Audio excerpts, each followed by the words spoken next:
So anyway, the history of That's weird. Black history was started by Carter G. Woodson.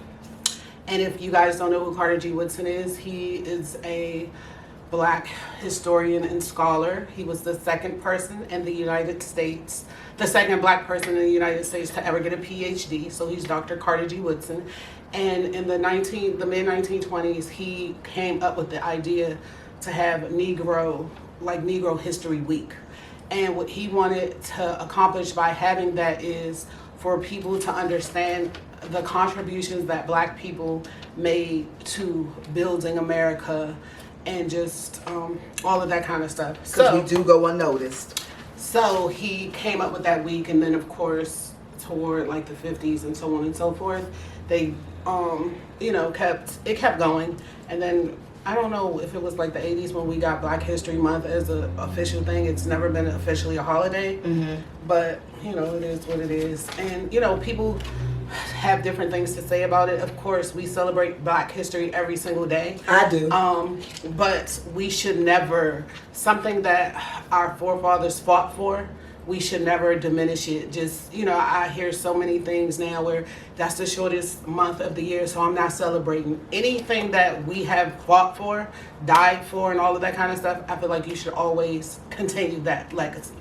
So that is the history of how Black History Month came to be. I feel like you should fight for more. I think I think our forefathers got the ball rolling, but just to accept what it is and keep celebrating what they gave us is not necessarily a good thing.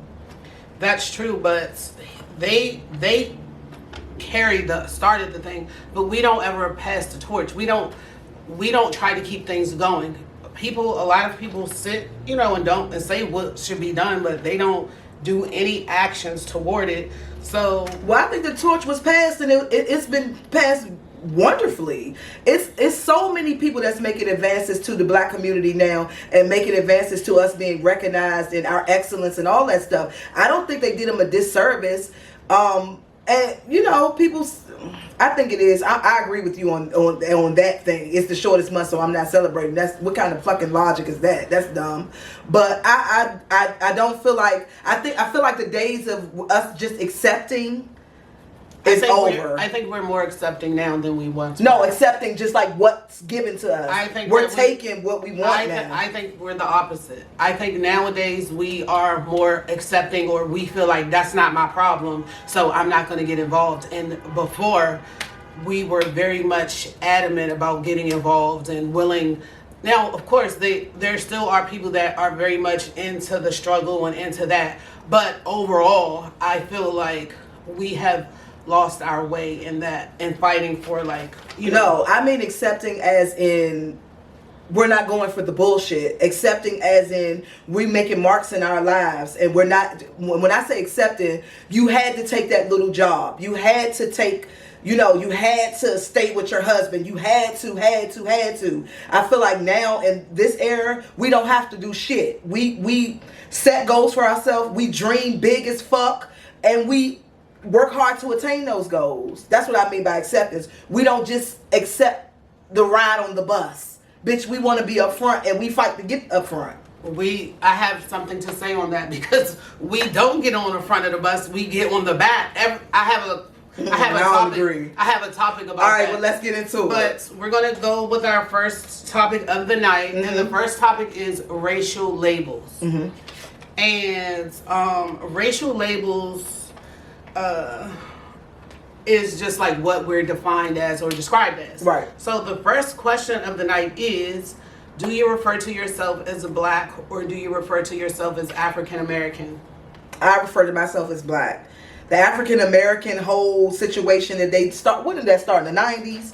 The 90s, it was about the 90s. Well, actually, late 80s, early 90s. I don't know the exact geography, but when it came to my neighborhood, it was like the 90s. I never subscribed to that. I've been a Black woman my entire life. I like to be labeled as a Black woman. African American, I'm a Black woman. Myself, I just like to be called Black. That's what I've been called for the past almost 50 years, and I have had no problem with that. Okay, well, I see you did a lot of research on this day. Do you know, or did you find anything on why they started calling us African American in the first place? Well, first we have to go back to some of the labels that we have had over the years. Okay, let's run them down. We were called Negro, colored, niggas. Well, niggas been for like 300-400. Niggas was the first one. Yeah. Then niggas went to Negro. Then it became colored. Colored to and you know people in the South still use colored. So, yeah. Somebody told me today that their grandmother still uses that term. Oh, I hope that's on the docket. I feel like when it was like the whole Black and Proud era, we referred to ourselves as Afro-American, and then we became Black, then African American. But people thought that we would like that and appreciate that, and that's why they have changed our names over the years to try to give us an identity that we could be proud of. You know what African American reminds me of? Remember when, who the fuck was that? Was that Joe Biden and them? When they put the kente cloths on and kneeled in the Senate? That's what African American, that's when I think of that, that's what I think of. Some bullshit that was made up, like, you know what I'm saying? Like y'all with the struggle type shit. Bitch, don't nobody, we black. You know, I do feel like I am actually African American. You know, Typically, yes, you are. My father was born in Africa and came to this country. Right. And some people prefer to be called that, but I feel like every Black person is not African American. I agree. So that's like just a whole nother topic. But what do you prefer to be called? Write your racial, which you identify your racial label. What do you prefer to be called? Black, African, African American? I'm going to speak to some people I see. I see Cherie. Hey, Cherie. I see Miss Brown, Letitia. Hey, listen, Miss Brown came through yet another week. She's becoming one of our loyals. Susie, Lamont. Hey, Susan. And hey, Lamont. I don't know who that is trying to call in, but we're not taking call-ins. What the fuck? So please don't do that. Wait, please, Negroes, colored. Or whatever. Because some people still say colored, and they fine with that. So moving on to the next question. What do you feel is the importance of having Black male teachers? And I just want to say this because I talked to my son about, you know, Black history and some of the topics that we were going to discuss tonight. Mm-hmm. And he currently has 0 Black teachers. Damn. Not one. He said in his entire school there are no Black teachers. There is one Black substitute, and he has moved to a predominantly white town. And also... Are you serious? Yes. But I do want to say that my son started school at a very young age. He was very small when he started school, like a Montessori program. And his first 2 teachers were... Oh, this is another one that they refer to us as people of color. Both of his teachers were people of color. His main teacher was a Afro-Latina guy, a tall young guy, and then an older African guy from Ethiopia. So that was his introduction to what. Well, you can't listen. You can't make him apply to the school. It's just very unusual that nobody's Black in the school. First of all, we have to have Black men wanting to go to school to get a degree. Well, even the ones that want to go to school to get a degree, they want to go to other areas where they can be affected the most. So you can't. Those people can't make them apply. It's a lot of people that. First of all, teaching doesn't pay a lot, so you have to be wanting to do it from the heart, and also, you know, a lot. And you know, I'm sorry. Go ahead. When a lot of guys go to school, you know, they're going for IT, they're going for engineering, things of that nature. So there is a huge shortage of African American teachers overall. Yeah. And one more other thing I want to say, like, what do you feel like is the importance of a Black young man having a Black teacher? And when did you have your first Black male teacher, not woman? Well, I feel like even the teachers, you know what I really think? Even the teachers nowadays that BJ retarded. Hey, Beach. BJ, welcome. Even the Black teachers nowadays and the white teachers, you're right about nobody's really signing up to be a teacher because who the hell want to make some money nowadays. But even the people that are teachers, they go to, they're getting incentives now to go to different neighborhoods and different areas, and they're forgiving teachers loans and all that shit. So if Debbie lives in a predominantly white, they're doing okay, that's not one of those high risk areas, who would want to go down there if they can pay off my student loans if I come here? So I think a lot of that's going on as well. Mm-hmm. My first black teacher, male teacher, was Mr. Kamadi, as I answered earlier. If y'all saw on Talks with Tony and Teena, Mr. Kamadi was the motherfucking shit. He taught at Malcolm X Elementary School. He was my kindergarten teacher, and he was the first person that woke me up. Like, listen, I've been woke since I was a wee lad, okay? He taught us, don't accept the shit from the man. He taught us about how all the shit that we was reading in the books, he would read the stuff to us in the books and then tell us the truth about what the fuck's going on. Genocide, and I don't think we should have been hearing that at 4 or 5, but Mr. Kamadi thought we should. And I love him for it. I think especially black males, I feel like they need a black male teacher. I feel like they need a black I think black students need black teachers just for relatability. That doesn't mean just because the color of their skin that they can relate to a black teacher, but the student may feel a little more comfortable in, like, because that was my thing. I didn't want to talk. I didn't think I could relate to any of these motherfuckers, or y'all would go see my struggle, or no. So it just feels a little more comforting to see someone of your color when you walk into the classroom, I would think. Okay, Tracy said, hey Trace, black male teachers are so important. I had a few I still remember to this day. They made a hell of an impact on us as kids, and one taught us things the system would never have taught us. I'm telling you, Mr. Kamadi did, Tracy. BJ said they need to step up the pay for teachers. They do. And he said his first black teacher was when he was in the 7th grade. Do y'all agree teachers should be paid as much as, not as much as athletes, but maybe double of what they're paid now? Lakeisha said, very important for young boys to see positive role models and someone they can identify with. Lakeisha also said her first black male teacher was Mr. Day at Ann Beers. What grade was that?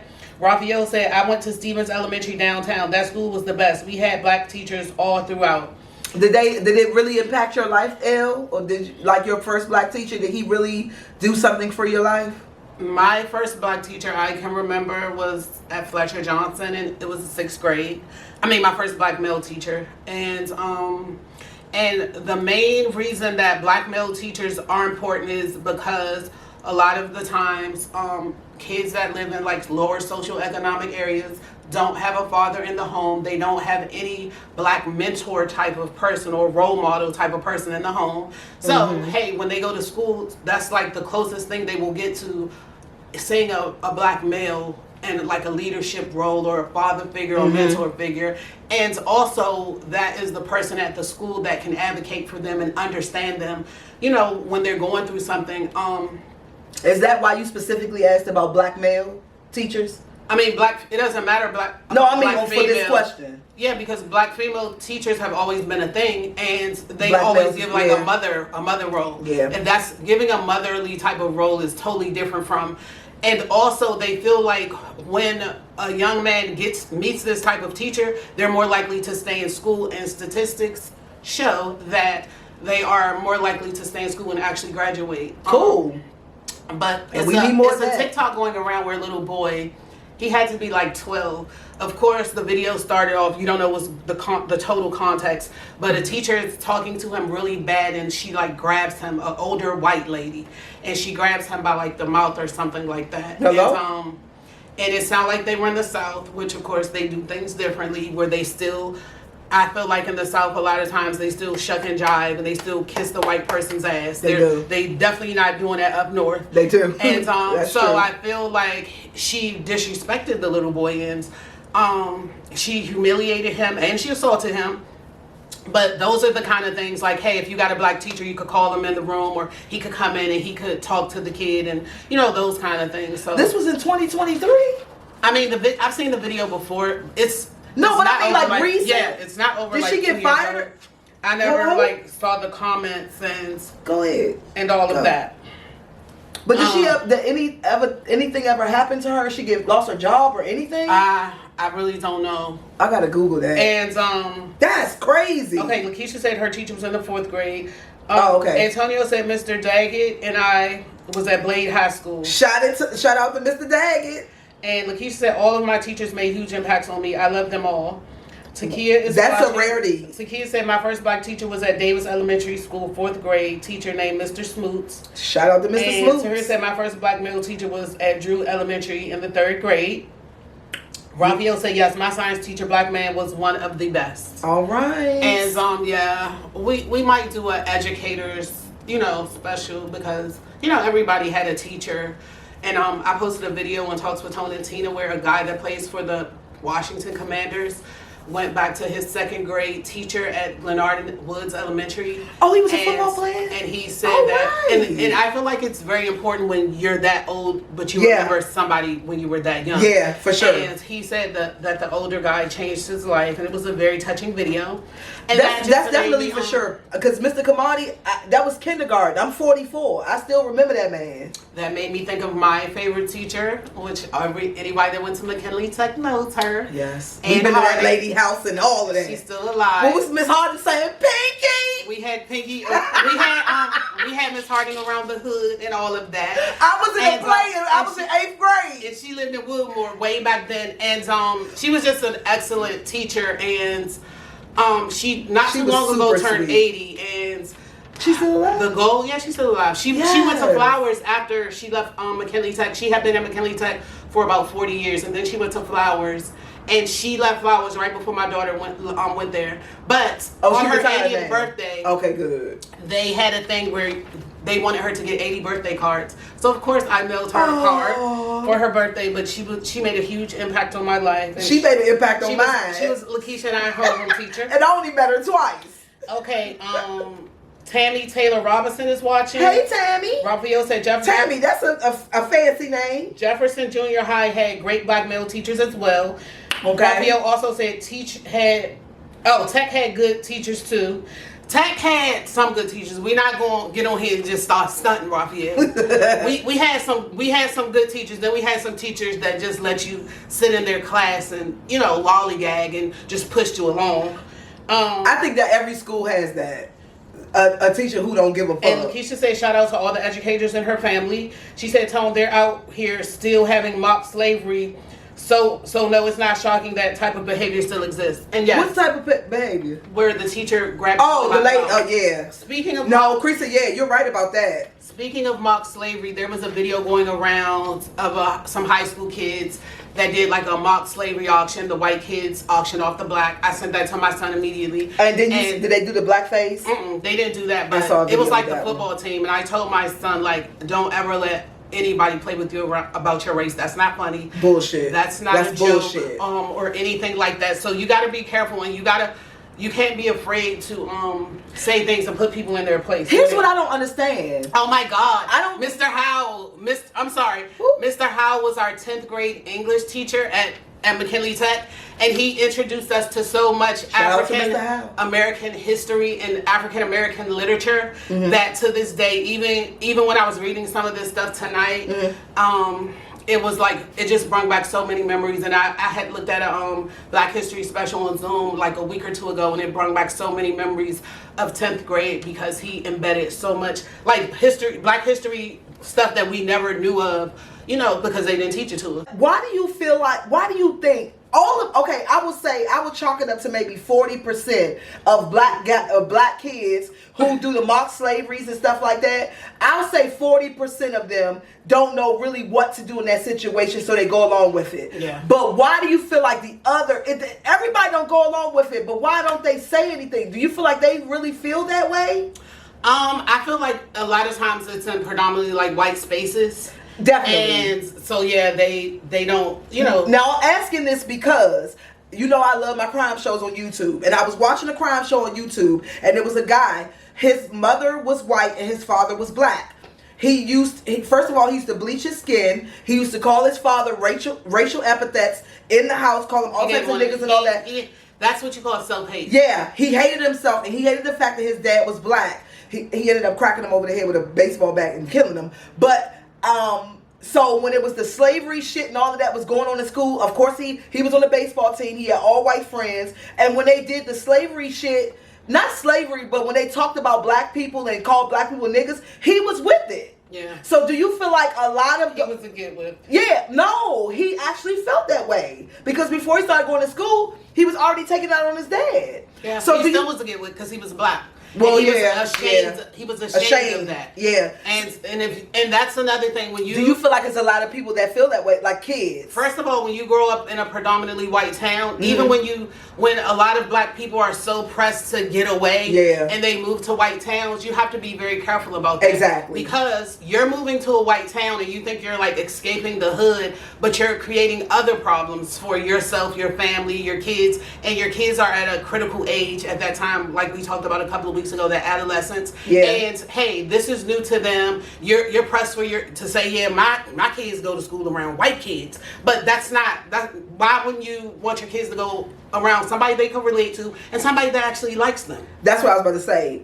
First and foremost, you have to remember everybody don't have a thick skin. Everybody is not confident. Everybody's not, self-assured and all of that. So if you have a vulnerable, get with ass kid and everybody knows their child, let's not pretend, and you move them to a predominantly white school, not saying that every white school does this, but if they happen to be with the kids that's making fun of black people and doing all, what do you think your kids gonna do? They want friends, they want to be accepted. So yeah, moving to a white neighborhood is not always what it's cracked up. I feel like if you want to move away always from do what you the want, quote unquote hood of hoods, move to a diverse neighborhood, a melting pot, if you will, where there's people of all different types of races and cultures. That is giving your child an opportunity to, you know what I'm saying? Yeah, I agree with that. And do all that. Now, Antonio, you know what?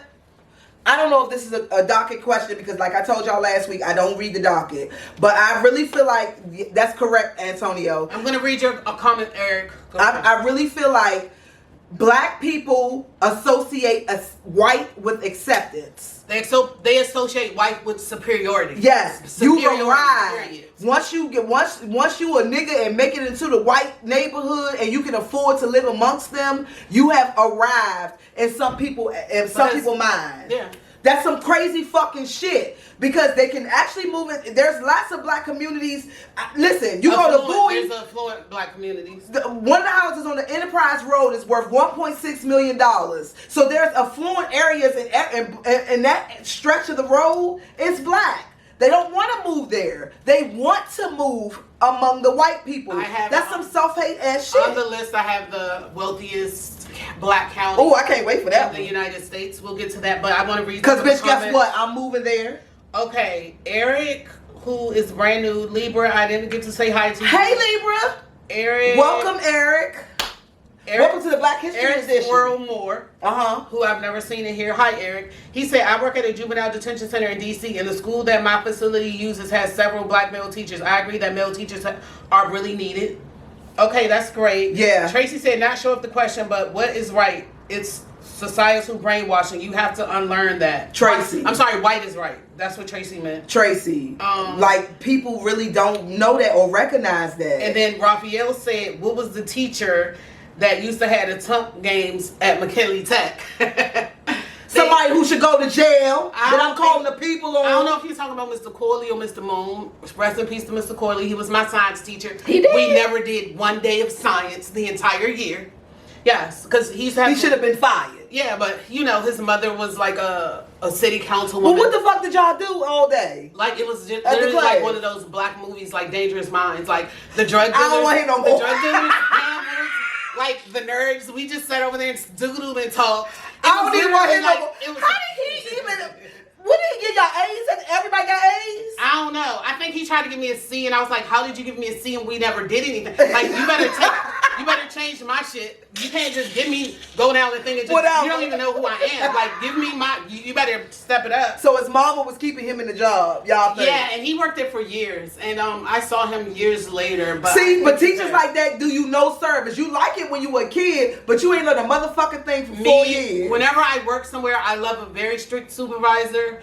And I don't like someone who harbors, but I like one with structure. Because when you're younger, you think it's cool, like Tone said. But because you think like, oh, this sweet and we getting over. But when you get older, you realize, okay, I need this job, or certain parts of my job is contingent upon my supervisor being on top of their game. You want that. I always love having to someone who actually does their job. An easygoing supervisor is your worst nightmare. It is. Yeah, that's true. Yeah, like somebody that think is so sweet and this and this, nothing gets done. So when you're not doing your job, and she's not doing her job, you're not doing your job. And just remember that reflects on whoever owns the motherfucking company. You know she's not going to ever take responsibility for her not doing her job. She's going to put the blame on you. So I always hate, that's your worst nightmare when somebody wants to do their job. Next, we're going to move on to something a little fun. Okay. We're going to move on to black superstitions. Oh, shit. Okay. And black home remedies. So a superstition is a belief that certain events or things will bring good or bad luck to you.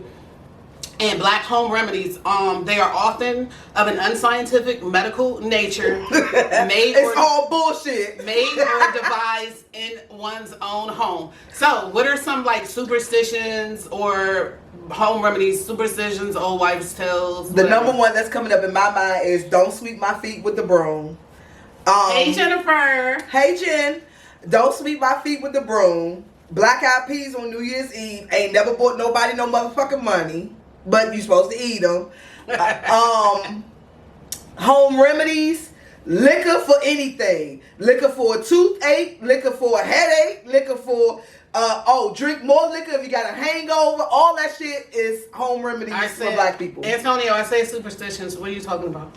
Okay, Tracy Antonio. said ginger ale and Robitussin. Solves all problems. They have said that black people think that ginger ale is, when you're sick, give all them the ginger ale. Ginger ale and crackers. Ginger ale and crackers. Tracy, ginger ale and Robitussin. Raphael said yes, Tone. Whatever you said first, Raphael said yes, Tone. Sweeping your feet. Black people believe Robitussin and ginger ale cures all things. Cancer, AIDS, cough, flu, COVID.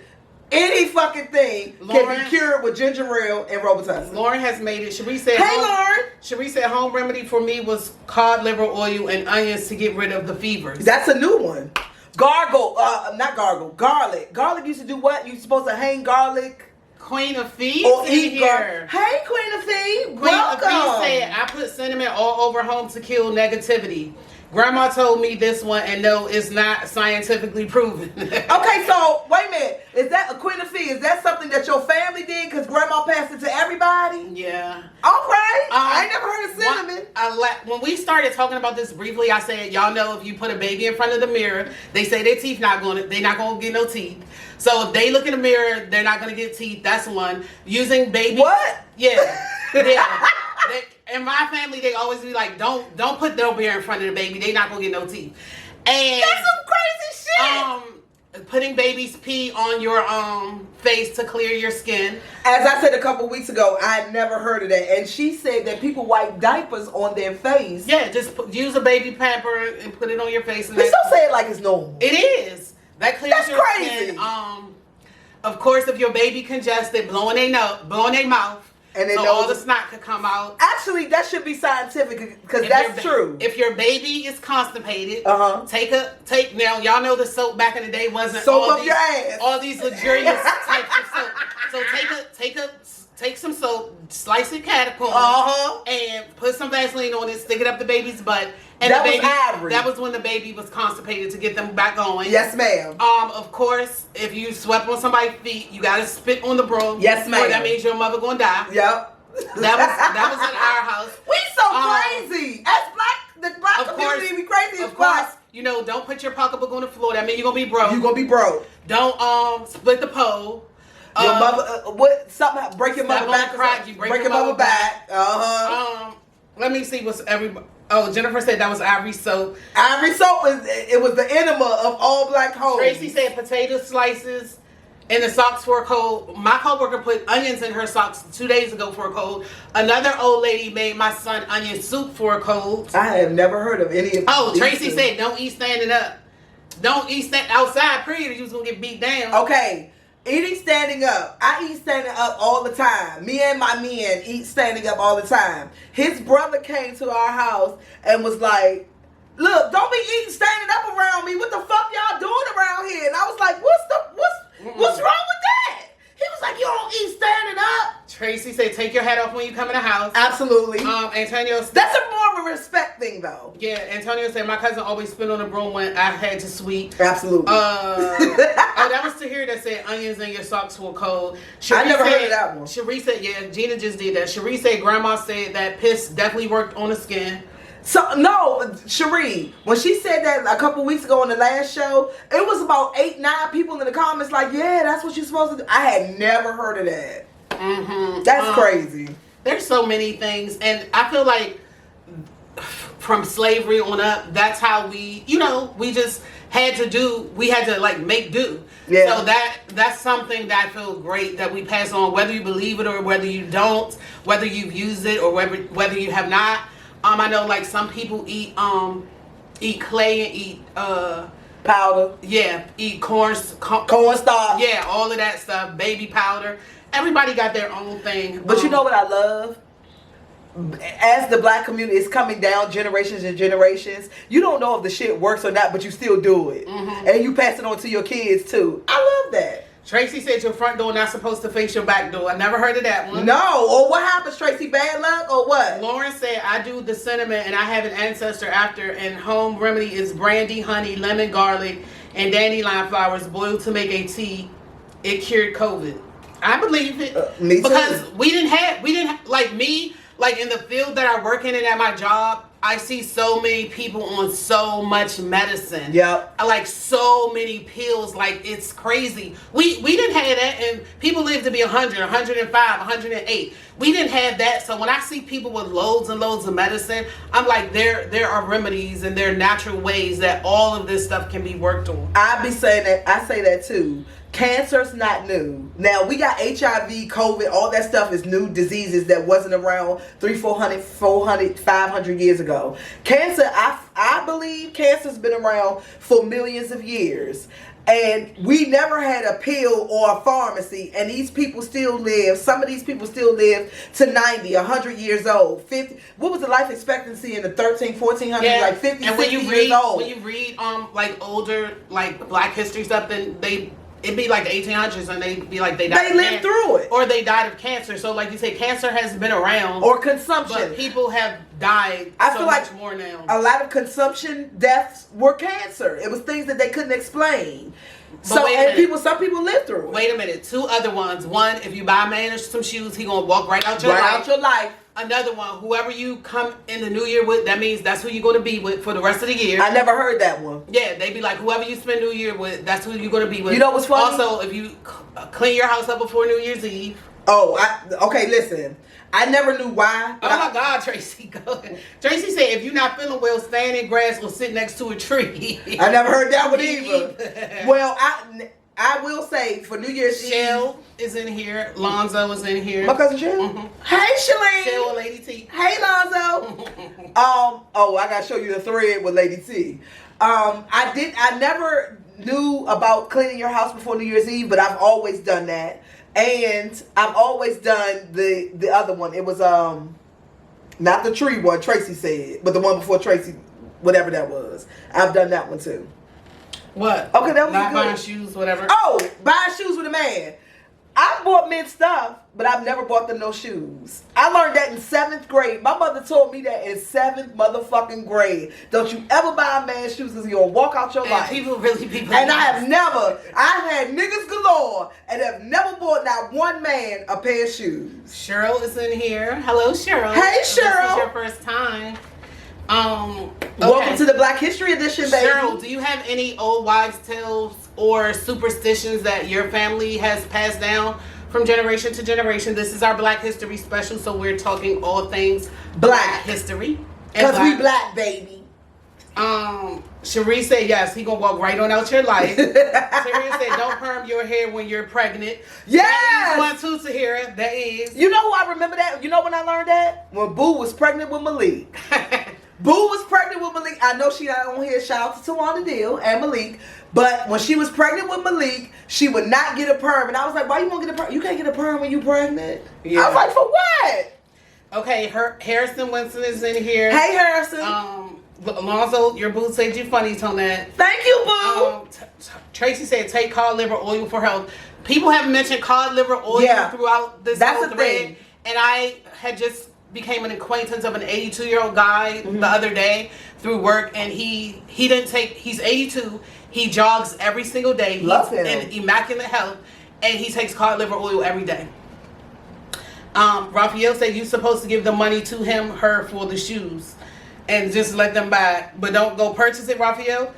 Yeah, I think Mecca is in here. Hey, Mecca. We are getting prepared for our 30-year reunion. Mecca is Techite, class of 93. This our mascot, y'all. And Tracy said, if that baby looked like the daddy he got on your nerves badly during your pregnancy. That's one. Oh my God, Tracy, he must have got on your nerves when he was pregnant. That you spit him out. Wait a minute, Tracy. What's the one? If you carrying the baby low, it's gonna be a boy. It's a boy. Or whatever that is. If you carrying the baby low, really it's a boy. Believing that dumb shit. Then they turn around and have a girl.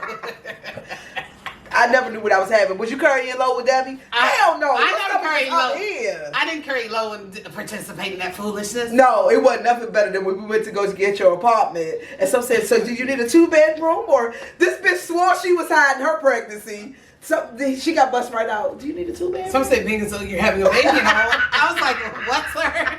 I was up to the counter like this. I wasn't hiding. That bitch had a 2X motherfucking white button down on. I think I had on the jacket. And who was you pregnant with, Sue or Debbie? Sue. And some said, being so you are pregnant. I was like, huh? Wasn't that a white dude that bust you out? Yeah, it was. Antonio said if it's a boy, she did all the work. Yes. And Lauren said you dream. A boy means you roll. That's true, Lauren. If you dream of fish, someone's pregnant. Somebody's pregnant. But Antonio's right. If you roll the dick, then you having a boy. Sure. Yes. I haven't heard that one in years. What? Don't eat ice cream after you eat crabs.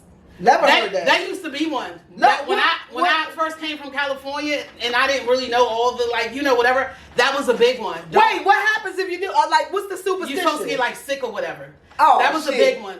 I also heard don't go to sleep after you eat cabbage or you're gonna die. What? Yes. Oh my God, I ain't never heard that one either. Now Jennifer said, why was I hiding? I don't know. I was getting my first. Because she was in her 20s. No, the reason why I was getting my first apartment and I felt like if they thought I was pregnant, they was gonna make me get a 2-bedroom, bitch, and I was only getting a 1. Them people don't give a fuck. Exactly. They wanted their money. Exactly. That's why I was hiding. I didn't want him to know, oh, I'm pregnant and I'm only getting a 1-bedroom. Man, when he said, so are you going to need a 2-bedroom? Bitch, I died in that law. Tracy said, don't eat before you go swimming. Yeah. Okay, so that was exactly what I was about to say. Tracy, the swimming 2 hours, is that science or is that superstition? Because I've eaten and then went swimming and I was fine. But that don't mean that's everybody. Yeah, somebody probably got sick off of it and ran it in the ground. So we'll never know. Okay, I love that one. Me too. That was fun. That was Black Superstitions and Black Home Remedies. Y'all gave me so many that I've never, ever, ever heard of. And Antonio said dairy and crab sound like a stomach ache. It do. Yeah, that was big. Yeah, it do. Okay, moving along. We're going to discuss the N-words. Now, y'all know that I don't use the N-words, never have, and never will. And y'all know I use it faithfully. And so the question is, hey YouTube, the word N. Do you use it? If you do use it, why or why not? The history behind the word, words that were used, and then we're going to go into words that were used to ridicule us by our oppressors that we often use on each other today. So we can start with the N-word. Is all that meshed into one question, or we kind of? We're going to start off with the N-word. No, just the N-word. Yeah. Okay. So so nigga. Yes, I say nigga. Yes, I use it all the time. I feel like it does not have the negative connotation that it used to have as a slavery. I feel like we've evolved from that. I feel like it's a actual camaraderie. It's a kind of a brotherhood, sisterhood type. I don't know how to explain it, but you gotta be black to understand. You gotta be black and use it to understand where I'm coming from. I don't know why I don't know why it's negative anymore. I understand why some people will feel some type of cringy, and it's honestly, I would never use the word nigga around somebody that's like 80, 90 years old because it means something different for them. But in my culture, yeah, they use it, dog. Yeah, but they use it in a negative way. I feel like we use it in a negative way as well. I don't. I feel like it's brotherhood. I feel like it's like part of language. Just like, but I also feel different about cursing. So, take that with a grain of salt. But I feel like it's evolved into something else. We embrace it now. It's not a negative thing. But if a white man call you a nigga, I think it still means the same thing. But amongst the blacks, I feel like it's more of a brotherhood thing. Okay, the N-word and vulgar terms used in African American don't label it as vulgar English. It began as a dialect form of the word Nigger, an ethnic slur against black people. The word is commonly associated with hip-hop music and African American gang culture today. Wait, who said that? This is just cite your source so I can fucking Yelp them. In dialects of English, black rap community. it's saying that if you listen to every rap song, you would be hard. But that's because white people can't say it. You would be hard pressed to find a rap song that doesn't have the N-word in it. Okay, it also says that in practice its use and meaning are heavily dependent on the context, like Tone said, with non-offensive examples ranging from a greeting to reprimand to general reference to a use, a synonym, you calling a male person an N, like what's up, and to a guy. And it says, as of 2007, the word N was used more liberally amongst younger members of all races and ethnicities. And I don't use the word. Why don't you use it? I don't like the word because of the history of it. Okay. And you know how some people like refer to like their sons as little N's. I don't like that. I've heard 2-month-old or 1-month-old babies. That's too much. Referred to as little N's. No, that's too much. And nobody will ever like call my son that, and I'll smile. Will be like, "Come on, Tay Tay." Like, no, don't ever refer to that as my son. Even when I say the little nigga such and such, even when I'm talking to her, she be like, Yeah, don't refer my son to that. I just feel like it is a word that was used to violate and oppress us. And I was looking at the Oprah interview where Oprah interviewed Jay-Z last night. It was in like 2009, but I looked at it last night. And she talked about it, and Jay-Z was like, it's a term of endearment. I feel like everybody just tries to say that now. But Oprah said, of course, she's from a different era, and in the era she was from, it was used to like ridicule you. And she said almost every time somebody was getting lynched and beaten, every time they got hit, they were called, yeah. And she said she knows that was the last word they heard while they were getting killed by a white man. So I'm more of that. And I was looking at God, what's the man name that played for the Celtics that was oh bitch, I'm out of that. I looked at his documentary. I have no idea who the fuck this Raphael, Antonio, help me out. Lamont. He's one of the very first, Bill Russell. I was looking at Bill. Oh, that's on Netflix. That's who he is. He's a basketball player? Yeah, I was looking at Bill Russell's documentary. And he said that his father was working somewhere. Of course, I guess Bill Russell might have been born in like the 40s or before. So, his father had to be born in like the teens. And his father worked somewhere, and the man just called him an N and just treated him like shit. And when he would come home of course, he's a man of the house, and he's coming home to his kids. He would be like, we have to move, because he was like, I can't take that. And he was like, I'm going to kill him or he's going to kill me, but I'm not going to just stand there and let this man talk to me like that. My father almost killed a white boy for that. Yeah, so. My grandfather is the son of a sharecropper. I mean, my father's the son of a sharecropper. Shout out to my boo. Shout out to Granddaddy Melvin. How old is he, Tonette? He's now 95. Yes. And he was a sharecropper. He shot. Yes. He sharecropped for tobacco for my father. They lived on the property with a white family who he worked for. And the son was my father's age. And he called my father a nigga. And my father picked up whatever tobacco tool they used and hit the bitch in the head with it. And they were trying to kill him and call the cops. And my grandfather had to inadvertently end up working for this man for free for a very long time so that he would not call the cops on my father, or he wouldn't get my father because killed. your life could get ruined instantly by whatever. Emmett Till, for example. You needed no proof. You needed nothing. You just had a white man word against a black man. So they begged him to not call the cops and do whatever. And now. We have a lot. Do you feel like we moved past that? All of that? No, we have not. Okay. We see it every day. And yeah, we do. Also, you have people that have grown up in the black community. You may be white, but you've only grown up in a certain white neighborhood. All your kids are black. So you think you can say it. A lot of Latino people, Fat Joe, Cardi B, they use the word just like black people use it. They grew up in the Bronx, or they grew up in Brooklyn. Or whatever the case that's interesting because Cardi B says she uses it because she's Puerto Rican. Dominican. I mean, she's Dominican. Mm-hmm. Cardi B. Well, whatever she is. Fat Joe is Puerto Rican. Whatever and she Fat is, Joe use it, but he even said there's a black scale back from using it. There's some black into the Puerto Rican community. Cardi B and they feel is. I had no idea. I thought she was Puerto Rican. But Cardi B is the same woman that called dark-skinned women roaches. Her and her sister when they start beefing with them. So people use what they can when they want to.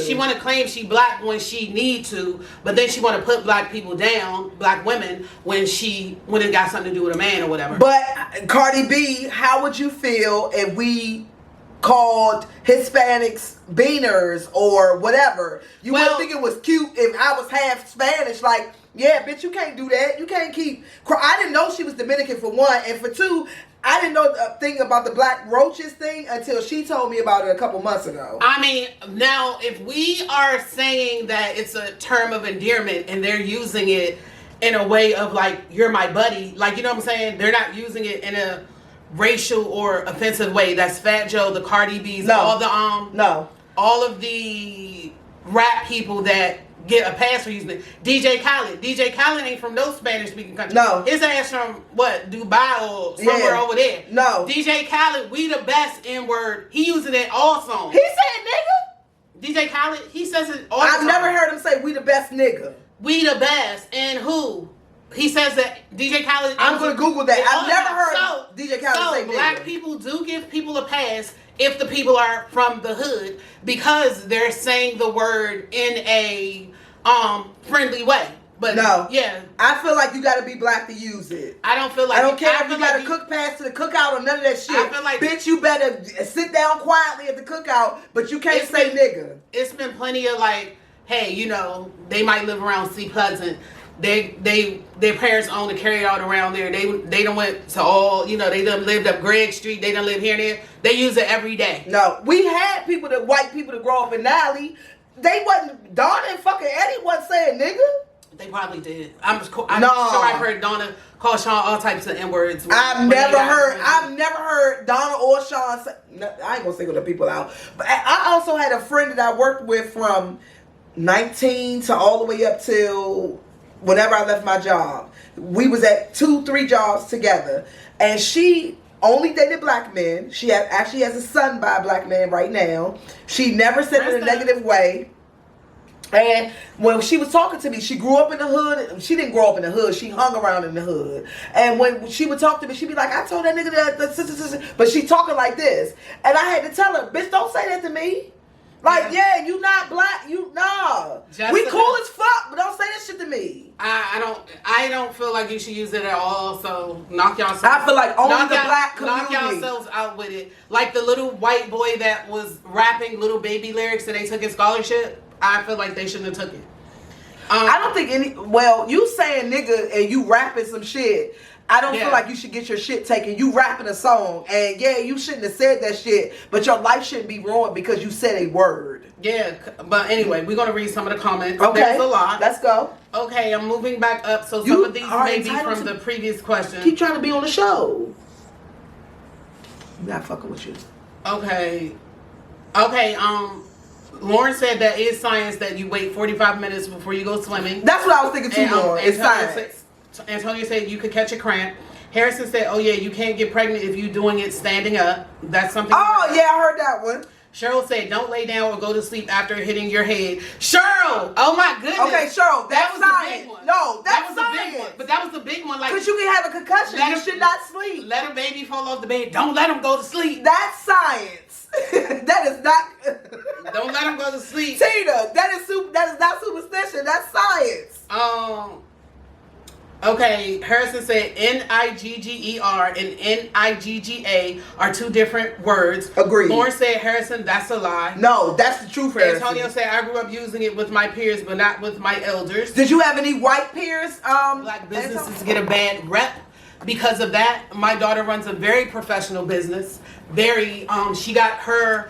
I feel like she got her business acumen from Misha. If you're on here, Misha, shout out to her. And Misha is a great businesswoman. Misha was her first boss, the first place she worked. Misha owns a black business, and Misha, I even be scared. I don't want to get to Misha's late. I don't want to break none of her rules because she has precise rules and she does everything to a T. So that makes me want to be a great customer to her as well. And make you want to show up on time. Exactly. Like I don't even play. I be like, Misha don't. And so there are great black businesses. So I'm not saying that. And my daughter got a lot of that from her, and I'm a great black business as well.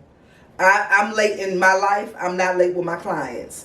Everybody get their garment on time. If something fucks up or anything happens, I get consideration. Okay, I work with you and all of that shit. I gotta read my baby. Yeah, there's black businesses out here that's great. And I've pictured black businesses that were great. But when you get to certain things, it's the what I won't do, I will not do. As an entrepreneur, you have the right to set your own rules, and that's bomb as fuck. But when you already come, you know, with the people that I don't like, when you get somebody, I'm looking for somebody to do my hair, my nails, whatever. You got a whole list of rules, bitch. I'm out. I'm done. Don't bring your kids. Come with this. I don't even have no kids, but you got way too many fucking rules before I feel like office. Some of those rules, like on Sue's booking site, everything that you possibly could ask, she has it on there because a lot of times people will haggle you or people will keep calling you. They're not even going to make an appointment, but they're wasting your time. That's 100% So refer true. to my booking site because you're not going to call up to no clothing website 1,000 times asking them questions about this garment. Actually, you're going to order it or you're not. Sue is my mentor, and she taught me that, and that's absolutely true because you know why? I was spending a lot of times in inboxes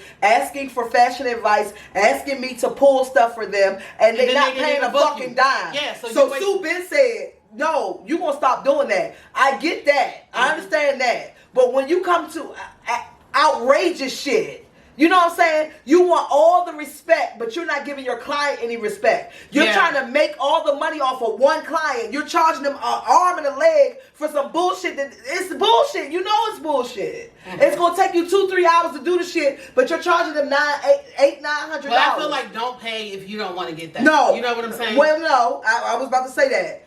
People charge what they charge. They know their worth, and that's what they charge. And obviously, if they're charging that, people are paying that. So I'm not ever disputing a charge. But what I'm saying is, you got a 90 fucking thousand rules before I even come to your house or come to your business. That's too much. Okay, so I'm gonna go to the comments. All right. There's a lot. Ronald is in here. Ronald, you doing your show tonight? Hey, Ronald has a show that he's had for years called Open Bar. Him, his twin brother. Super cool the show. The pastor and Freckles. I can't remember his name. Not Freckles. And we have been guests on the show more than once. Yes. Over the years.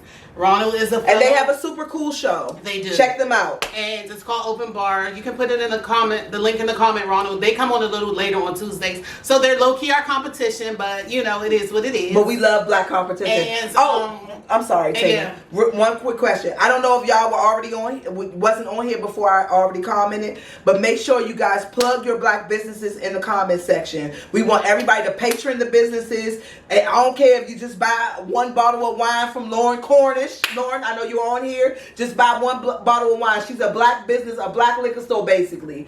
Patron her business. Yeah, she has a mobile winery. Okay, Tracy said literally if you come from a certain country, you can get money from the government. We don't have that advantage. We do. That's true. No. They do have certain, they do have certain things already put in place. Like when all the people came from Afghanistan, they got preference and preferential treatment over Americans that were homeless or that were. Well, Tracy, I stand corrected because I didn't know that. They have that all the time. There's always some kind of like. So is the Asian community getting loans that we can't get? Yes, I thought race, everybody was applying for minority shit. There's always some kinds of things because there's refugee. There's all different types of reasons and like Tracy said, grants and laws and stuff put into place to help people depending on the country and depending on the reason that they had to come here or whatever the case may be. Okay, so with that being said, no, that is fucked up. But with that being said, that just means you need to work a little harder. But America is a melting pot, and there's no reason.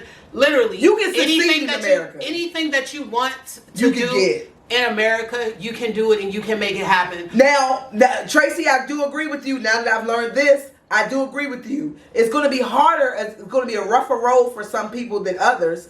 But if you want it that bad, you're going to fucking get it. Okay, Harrison said, not understanding how taxes really work or business or how money is created. It's not you going out here to labor to create money. Money is created every time you sign some type of document, acquisitions. That's the biggest downfall. We saying as like black people not knowing certain information like that. Are not educated on money Antonio said, I like Hugo Boss materials. Them shirts feel bomb. Them bitches feel just like former Mills Esper. Antonio, that's my point.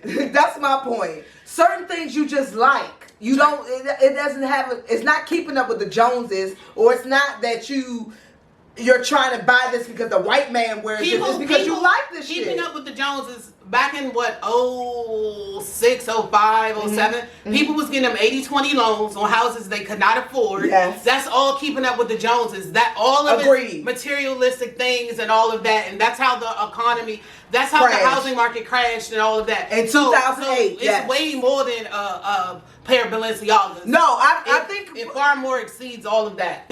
Keeping up with the Joneses is definitely a real thing. I don't think it applies to anything that just because you got something that the white man typically patron does not necessarily make you trying to keep up with the Joneses. But there is definitely a real thing. Raphael said fake grants and something else is the new hustle tone. Antonio PPP said loans and shit. The only difference is they mostly use the information given before we do.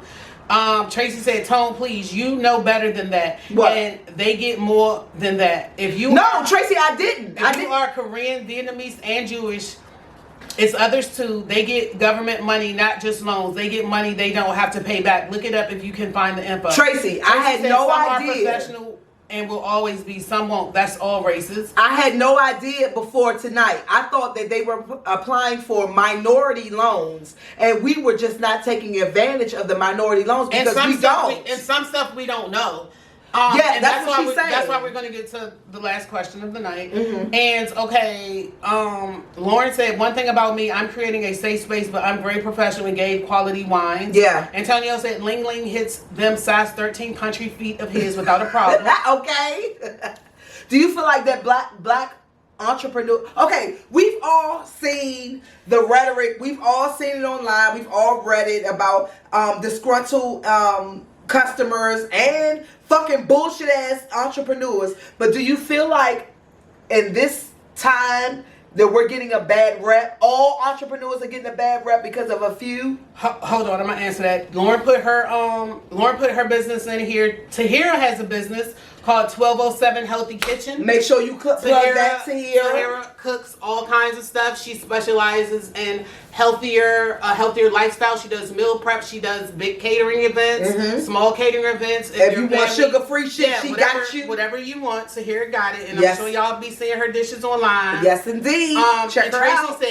Tracy said those are for the countries that our government robbed. Some of those refugee things and all of that. And if you know like about the World Bank and you know like how it really works, America really takes away from a lot of countries. And, the countries owe. First of all, let's be real. America don't do any business with anybody they can't benefit from. I'm not that naive. I definitely know that. Yeah, I had no idea there was actual grants. I took economic psychology and America's really some bullshit. Yes, we are. I took that. I actually cried looking at some things that, like, you know, in other countries that happened due to like, oh, in America. Well, no, I never took economic psychology, but I did take economics, and I saw the bullshit with the economics. But there's a thing called economic psychology, teaching you how to feel about the shit that's... wow. And just like the... I would like to know that. Yeah. I'm a YouTube that. Found all kinds of stuff. But Harrison said African Americans will never get reparations. They have no flag and no country. Everything is in language, but there is funding out here. They got the Moors community. The Moors. Mm-hmm. They got the Indians, so that's why they make you think that you're African American. Antonio said migration loans, but our people aren't immigrants. They came as property. Reparations would offset them immigrant loans. And we were stolen. Terry said the U.S. is some bullshit. Tracy said, I feel like some will always stereotype black-owned businesses. You can't fall into that. You got to experience things for yourself and do your research. Yeah, I agree with that. That's very true. But, Tracy, do you feel like they're still getting a bad rep for, like, I feel like, okay, so when it comes to ordering food, that's just Teena. Hey, Sakina. Let's just use that as an example. Ordering food, right? Mm-hmm. So we've seen a million people where you didn't pay $50 for a plate. The food tastes like trash. You've done some reviews where, bitch, how you charging people this when the food tastes like garbage? You know what I'm saying? So if I come along and start making food, are you already censored to think that I'm some bullshit because of all your past shit with black entrepreneurs? I mean, if you're a closed-minded person, then you're going to think like that. And all it takes is one person to bash something, and every black people are very much bandwagoners and hop-ons and get-wits. Definitely. So no, if I buy something from you and I didn't like it, that doesn't mean I'm never going to buy a plate. I will buy a plate of something I don't even like just to help somebody out the first time. Yeah. Even if I ultimately don't even want it or like it or say I get it for my son or whatever, but I'm never going to not do something. Yes, I read reviews and all of that, but I'm not going to not patronize a black business because somebody else had Would something you bash a business? I wouldn't bash it, but I would give would y'all bash a business? I would always give an authentic review. I'm not going to. I agree with that. I'm not going to praise a business because they're black if it was trash. But I'm going to word it in a professional review. Okay, so give me an example of, I gave you a pork chop plate with mac and cheese and collard greens, and you said you ate my plate and it was some bullshit. So what would your review be? Well, if I didn't feel like reviewing it, I wouldn't. But if this just so happened to be the day that, I had already wrote, I'm on my way to Mama's Kitchen, and then people was like, how was the food? Then I would be like, it was mediocre, or it wasn't, the portion for the price wasn't good. I was okay. So that's not a bash to me. But that's your honest opinion. I had went to a Jamaican restaurant and I had posted it, and the girl was like, that rice looked dry. And I was like, don't you dare write something like that on my page when I'm trying to post this lady's business. Like, you didn't have to say that. You know what I'm saying? That rice looked dry. You didn't have to say that. You could have scrolled past. Now, you didn't taste the food or nothing. I don't need you, because once you... Okay, I was about to say, why was you offended by that? But I get what you're saying now. Something like that, that's going to turn people off from going. Then everybody else going to join in. You didn't even taste the food. I don't need you telling how the food look. Everybody can see the food. I don't need your 2 cents. And I agree with that. If you haven't patroned the food, then you shouldn't be commenting on it. So yeah, and I'll give anybody a chance. If you sell desserts, I know 12 strawberries don't cost $40, but just me, I'll give everybody a shot. Okay, so what if you being as though a lot of people just come to me asking me for well, where should I go for this or whatever? Yeah, I will give them an honest. I'm not going to bash them publicly, but I will give an honest, it's not really worth it in my opinion or whatever. So if you came to my business, when you got there, I treated you like shit. You waited an hour for the food. Is there any, well, my basic point is there any scenario where you would bash a black business? I mean, not unless we was about to fight or something. But then, bitch, you would have recorded it. But I wouldn't post that I'm about to fight you online. No. You know what I'm saying? But you still would have recorded it. Yeah. But it would have to be something that was beyond offensive. But if I waited an hour, I just would never go there again. You know what I'm saying? But you wouldn't bash the business. Not publicly, but I would say they need to work on some things, and I might give a list. That's not bashing. And We No, as, that's a, your, we as a people have to be fine with other people's opinions and other people's critiques. If you a business, don't start beefing with somebody because they got a problem with your business. Tighten your business up. First thing in business, you can't take it personal. Brandy! I know a business is your baby because I know my business is my baby, but you cannot take it personal. These are people that's patroning your business, so you can't take it personal. Okay, Tracy said, yes, it's a running joke. Yes, the bad plates, the bad hairdressers, etc. The internet gonna always clown and bandwagon. Mm-hmm. Sakina said, I'm just catching up. Is Mr. Howe okay? Sakina, we just talked about black. Mr. Howe is Gucci. I don't even know if he's alive, but we just talked about black male teachers and the impact that teachers, and we talked about specifically what a black male teacher does to a young black man. But Sakina, guess what? If you miss any of all the teachers they named from tech, you can catch it on Talks with Tone and Teena's YouTube page on And Saturday. This is a quick little shameless plug. Mm-hmm. We are doing our 30-year reunion, Sakina, on June 17th, but we're inviting the other classes as well, so keep that in your calendar. Other schools or other classes? No, the other classes. I'm coming. Sakina, I'm the fuck coming. Sakina was after me, so... Sakina was class of what? I think she was 95. You were 95, Sakina? You closer to me, girl. And Sakina also went to Fletcher Johnson, so I knew her when she was younger. And you were class of what? 82? What? What class was you in? At Fletcher, 90. No, tech. 93. Okay, Lauren said constructive criticism. Lauren said you have to be able to take constructive criticism. Antonio said constructive criticism is a part of doing business. Exactly. Raphael said constructive criticism can be used as motivation. Okay. That's what it should be used. You know what I think, though? People don't know what the fuck. Elise is in here, and Elise said, hey, lady. Hey, Elise. People don't know what the fuck. Kelly said, yeah, it's not bashing the business, it's telling the truth. People Now, don't know. I'm sorry to cut you off, Tone. Yeah, now we do have to keep in mind, some people will get on social media and lie. That's what I was going to say. They'll bash your business out of spite, jealousy. You might mess with their mother, their girlfriend. You might have wronged them. I ain't giving them the extra salt steak felt in the title too. So again, at the end of the day, use your own, discernment when you're trying to patronize a business or whatever.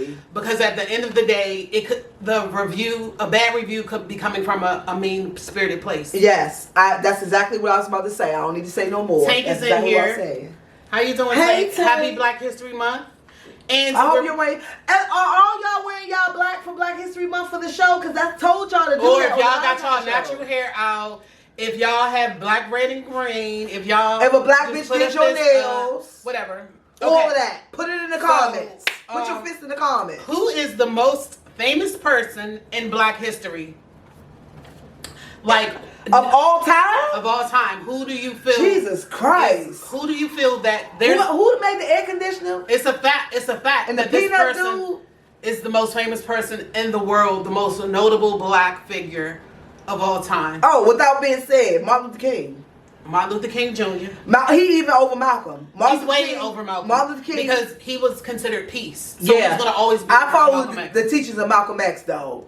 Fight the motherfuckers. And what was Martin Luther King Martin was too peaceful. Ain't shit get done. What was Martin Luther King Jr.'s birth name? His first name at birth. It wasn't Martin? No. Okay. Clevis? Mm-mm. Okay. Okay, Tracy said MLK. Antonio went too far saying Dr. King. Doctor? Was that his first name? Antonio, we not in 67.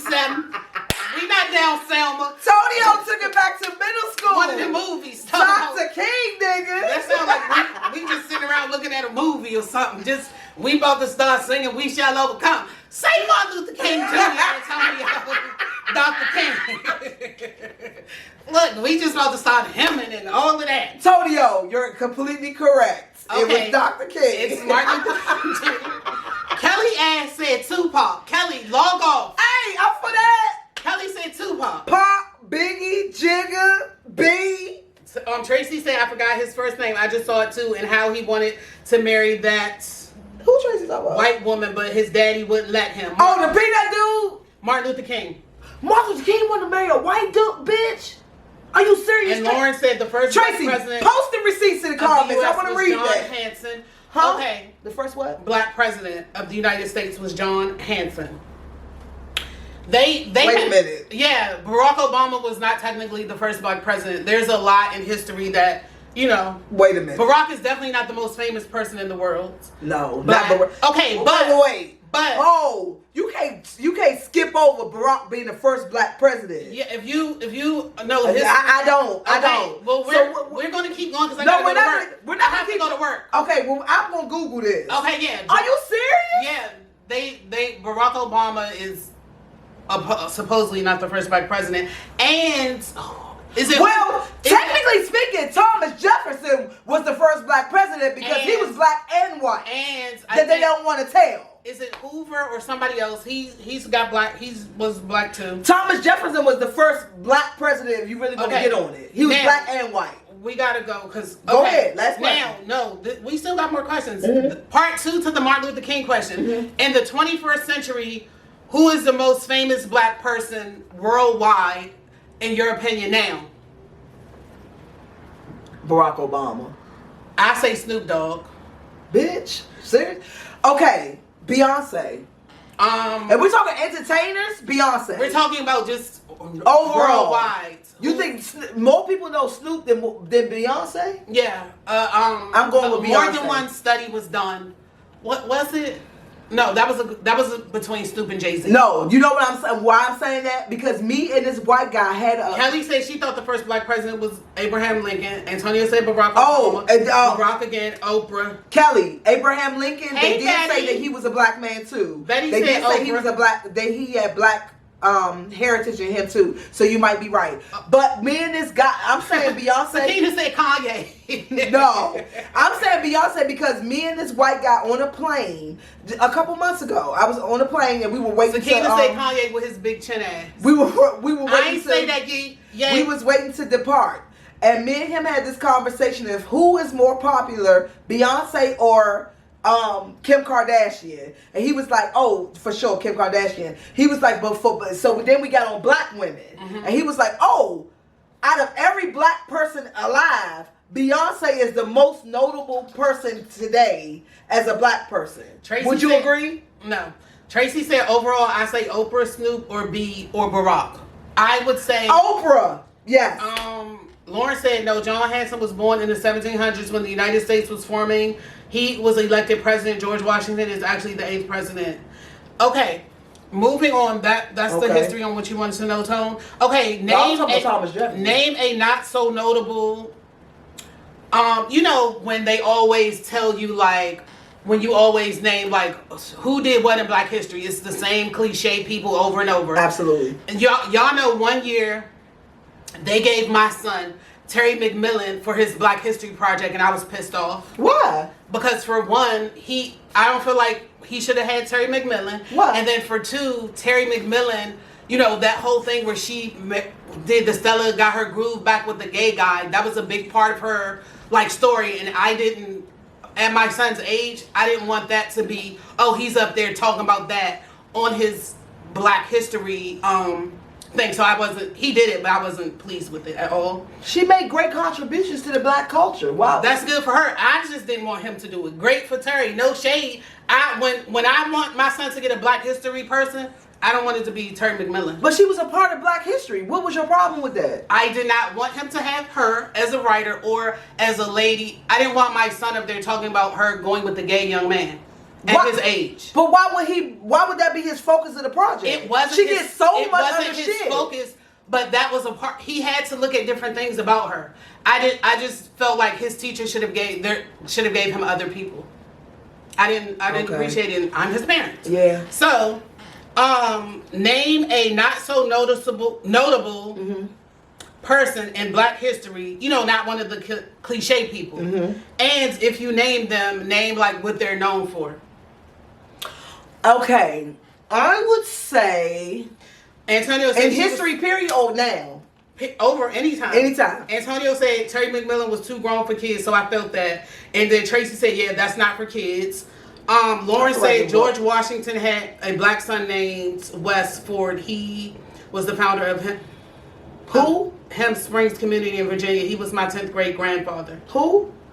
My Thomas 10th Jefferson? grade. Oh, her 10th great grandfather. Yeah, George Washington. Oh, George Washington. Betty said I agree because what was one of her George Washington actually was the worst fucking president Betty we ever agrees had. with And he not was the most giving racist. Terry McMillan to my son. Thank you guys. Thank all of y'all. And she said, it's nothing to thank. I was actually curious of why you felt that way. and so I'm going to talk about my person that I picked for, and this is one of Debbie old projects, y'all. Okay. I picked for somebody that's not notable. I picked Wilt Chamberlain. Okay. And Wilt did a lot. You know, he was a basketball player. Some people like to clown him for being a womanizer, but he did break a lot of records in basketball. I think one of his most notable ones was he scored 100 points in a game. And of course, at that time, that was unheard of. Oh, okay. You know, bitch, I ain't know the significance. Yeah, so if anybody want this for their child, let me know. I'm okay. I need it back though. I love this. I'm gonna need it back. But Debbie did this. I don't know. When did he do this, Tone? This was done on. We'll say anytime. What year? Give a date. It don't give a date. I don't know. Yeah. I don't know. But I love the basketball hoop. I'm loving that. It was okay. Year, so I don't know year, Wilt. So it's educate me on It Wilt. was years ago, and Wilt Chamberlain. You know, he was most valuable player. Mm-hmm. I guess he started playing in the 60s. He played in 1962. But yeah, one of his 100, that was like a big deal. That was unheard of. Sort of like how LeBron made history a couple weeks ago. Yeah, but he has. I got you. He has a lot of other attributes. He has a lot of other firsts. Of course, some of them have probably been broken by now. You know, by somebody else. Okay, wait a minute. You know I'm blind. But he has. So some of the stuff is.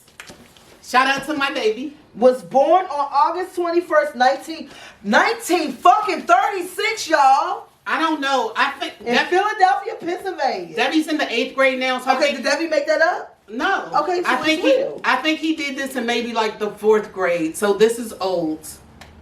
He began in 1950. But yeah, high school. If y'all need to borrow it, let me know. But I'm a person. He did some shit. I keep all of my kids' memorabilia and everything. So if you need it, I can get it back. The significance is he scored 100 points in a single game. Yeah. And not overall. He had in one single game. That was like super, I thought it was overall. No, that was like super big. He played for the Lakers. And you know, when we went to the Hollywood tour that time, they showed us his house. Okay. Or whatever. So yeah. But so that's my person, and I love the hoop. That's not cute, but Wilt also fuck like 900 women. Yeah. So Wilt got it in too. He was Wilt the Stilt for more than one reason. That was his nickname, Wilt the Stilt. Yeah. Because he was tall, but you know. And he had dick. And he was throwing dick. I don't know. Wilt was throwing dick out here. So if y'all so who's yours? It was Wilt. Yours is Wilt too? I just did that. You know what I'm saying? So you're admitting on camera that you did Debbie's project? No. What you say? I said name a notable. I just named one. No. Who's your notable? That's Debbie's. Who's yours? This is an old project. I just brung Wilt to the light. I know, but who's yours? Yours is Wilt too? Okay. Yes, he's mine. Okay. So, wait. Do we have in the comments who everybody else's is? No, Tahir said I did a project on him in elementary, and part of the reason I wanted to be in medicine, I worked at the Red Cross One Stick Shorty. Tahir, talk about Will. Oh, wait a minute. No, Tahir said that was Charles Richard Drew, an African American doctor known for his work in blood plasma preservation. Yeah, amazing to hear. I like that. Yeah. Who was the other one? The one that can't stand right now? Who did the open heart surgery? He's the first one in Baltimore. Ben Carson. Yes, Ben Carson. Ben Carson is a bullshitting ass nigga. I was trying to find a nice way to say it. But he's the first black neurosurgeon. But he wasn't even a neurosurgeon. He had to work underneath the neurosurgeon. He developed all of the cardiac surgery. He developed all of the cardiac shit for the person that actually took the credit for it. So Ben Carson did a lot for the black community, even though he a sellout ass fucking bullshit ass nigga now. His medicine is top tier. Okay, Tracy said Flip. That's gonna be mine. Ben Carson gonna be mine. Okay, Tone said Ben Carson. He's now a bullshit ass nigga. When Trump was in office, I don't know how and why, but Ben became the head of HUD, Housing. What the fuck? Yeah. that's I ain't never heard that. yes, Donald Trump appointed Ben Carson as the head of HUD. Wow. Go figure. You know, Donald Trump was literally bullshitting. Did you see Rihanna when he said Rihanna's stylist? Who the fuck was her stylist? Donald be off the motherfucking chain. So Tracy said, Wilt was the man, but my baby Bill Russell was the dude. I gotta watch Bill. I never even knew who Bill Russell was. I'm gonna watch him. Tracy said Flip Wilson, first black comedian with a TV show. Mom's Mabley. Yeah, but she was a lady. Red Fox. Yeah. He broke some fucking barriers. Red Fox broke a lot of barriers. He performed at a lot of all white comedy places that he wasn't supposed to be in and all types of shit. Red Fox is a motherfucker y'all need to look up. Antonio named Fred Hampton from the Black Panthers. Yes. Yes. Betty said, love y'all show. Thank you, Betty. Was a good read and movie. Who was that by, Betty? That's Ben Carson's show. Oh, okay. That Mos Def did. Okay. Mm-hmm. I need to see that. It's bomb. Okay. You'll have another. She said, I agree because that was one of her real come-ups. You'll have another perspective of Ben Carson. Yeah. That is it on that. So if y'all have anybody else that's notable and you want to say something about them, go give me that science project behind my bedroom door. You should never call a kid nigga. You should never call them a bitch. You should never call, like, those are children. I think it's in there. If you don't see it, don't worry. Okay, Jessica Lynn said, hi, Tone, she miss you. Hey, and she said, hey, girls. Tell Grayson happy birthday. Lakeisha said, why she hear Ike talking about Czar? First of all, Creason, don't do that because you her friend every time you come to my house. Okay, though. Don't do her like that. That's your niece. Don't give her too much. Antonio said, I ain't giving a pass. I'm beating that ass. Period. Harrison said, funny thing is people choose when it is offensive to them too. What if it's a group of white boys that were huge and it's just you? Will you still fight them and tell them to get them from?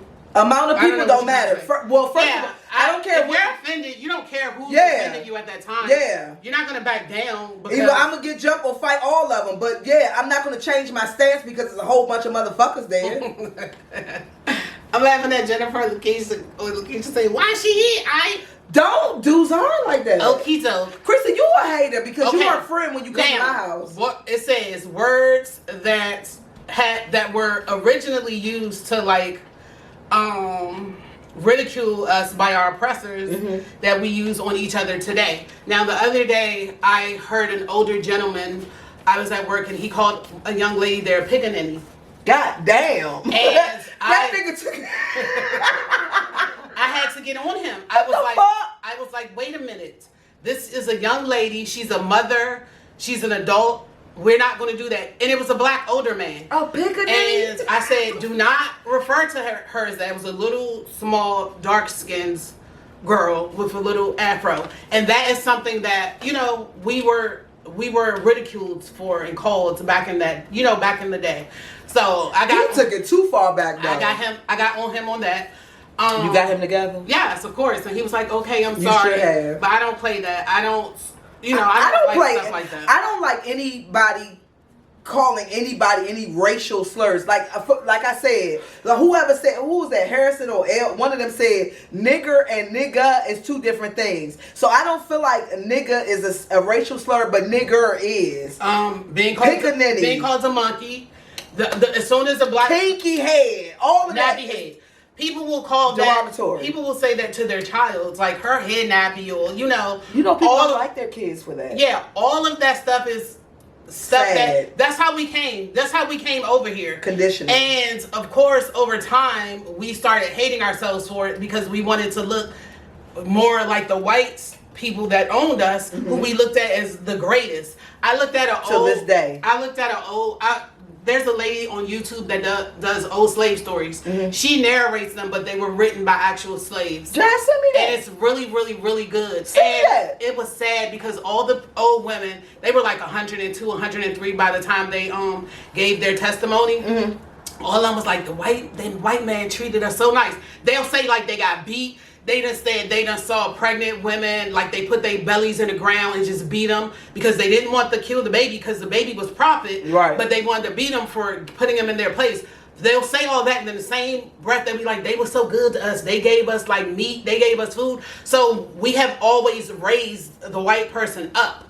And in doing that, we have like, you know, we have tore ourselves down. Especially when whites, the slave owners, started raping the slaves and having the mixed child, and then that child was revered as, you know, closest to the white man as possible. Yeah. All of that kind of stuff. Well, all that and you being Zero. I feel like us beating our kids came from slavery. It did, for sure. I told someone that, and they didn't want to. I mean, they did not believe me, but like when, you know, when they had they wanted to go back and forth. Not go back and forth, but they felt like a child needs a beating, and I was like, beating came from slavery.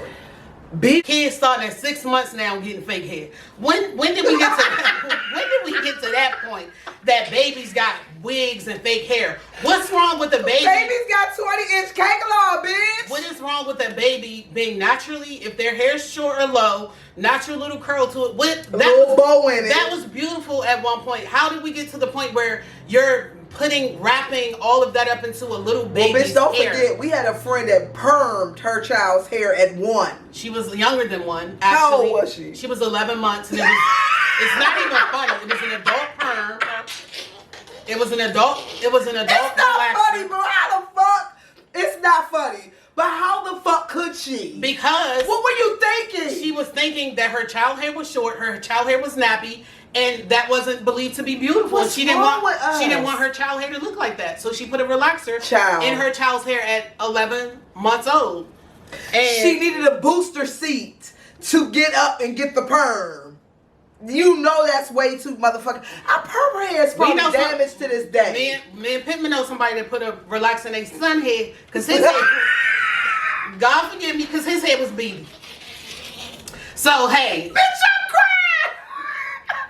crying. We have really gotten a number done on our mental. No, bitch, you can't say that. Just walk past that. I'm gonna keep on going. I'm gonna keep on walking. Tell me after the show, man. But yeah, for the same reason that the girl put one in her. Bitch, I'm crying. Your son though. Yeah, and then probably took him to the barbershop. Put it in the comments. Then probably took him to the barbershop. Okie doke. God damn. White people really made us hate ourselves. What are some things our forefathers fought for in the past that we dismiss today or don't take advantage of? And I want to first start off. I want you to start. When you said we sit at the front of the bus. No, we don't. We know the whole Rosa Parks story. You know, we know that was not really real. It was planned. It really became because another girl had got would not move and all of that. They just used Rosa Parks because she looked the part of a mulatto, and she was part of the NAACP too. Yeah, but no, since I caught the Metro bus to school.